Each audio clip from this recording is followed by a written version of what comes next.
Mukesh Ambani he is number one rich man in India. তিনি ইন্ডিয়ার মধ্যে নাম্বার ওয়ান ধনী ব্যক্তি। ইভেন তিনি শুধু ইন্ডিয়ার মধ্যেই যে ধনী ব্যক্তি বিষয়টা কিন্তু তা নয়, পুরো পৃথিবীতে বর্তমানে তিনি 12তম ধনী ব্যক্তি। তার সম্পদের পরিমাণ জানলে আপনার চোখ কপালে উঠে যাবে। আমি একটা রিসার্চে দেখলাম যে তার বর্তমান সম্পদের পরিমাণ হচ্ছে প্রায় 111.1 billion USD dollar. Could you imagine that?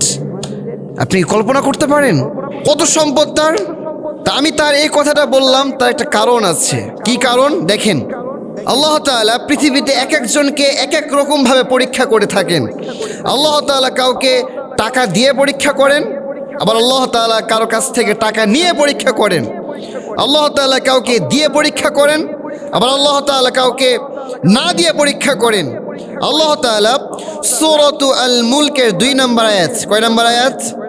2 নম্বর আয়াতে আল্লাহ তাআলা বলছেন, আল্লাযী খালাকাল মাউতা ওয়াল হায়াতা লিয়াবলুয়াকুম।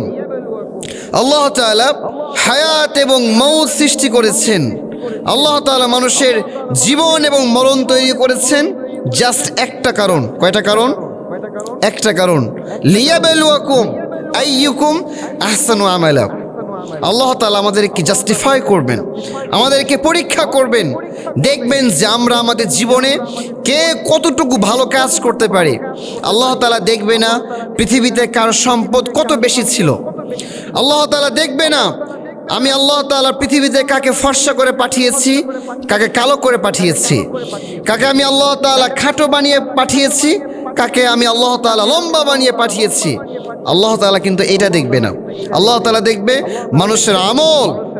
আল্লাহ তাআলা এই পৃথিবীটাকে একটা পরীক্ষার হল হিসাবে আমাদের কাছে উপস্থাপন করেছেন।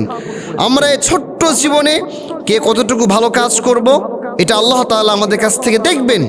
নবীজি বলেছেন, in the day of judgement, কিয়ামতের ময়দানে যারা গরিব ব্যক্তি, এরা ধনীদের থেকে 100 নয় 200 নয়, প্রায় 500 বছর পূর্বে জান্নাতে যাবেন। সুবহানাল্লাহ পড়েন। তাহলে ধনী হওয়া আর গরিব হওয়া, এটা মূল ফ্যাক্ট মাথায় রাখতে হবে যে ধনী হলেই সব কিছু পেয়ে গিয়েছে এমনটা নয়, বরং আল্লাহ তাআলা গরিবদেরকে কিন্তু বেশি ভালোবাসেন। নবীজি ছিলেন পৃথিবীর মধ্যে সর্বশ্রেষ্ঠ মানুষ, এরপরও তিনার জীবনযাপন কতটা সাদাসিধা ছিল এটা আমরা সবাই জানি না।